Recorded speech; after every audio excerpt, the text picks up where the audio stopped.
Okay, I'm going to show you how to do what's known as an SSK, which stands for slip slip knit, which gives us a left leaning decrease, and I'm doing it here on an armhole edge. It's the opposite to a knit two together, which gives us a right leaning decrease on the opposite side.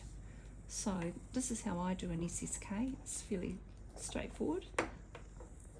Just to on the edge here, the first stitches are knitted, and then with our SSK, so slip the first stitch knitwise onto your right needle, slip the next stitch knitwise onto your right needle, and then our left hand needle goes through those front two loops like that, and we knit the two stitches together and slide off the needle, and that's our SSK, slip slip knit.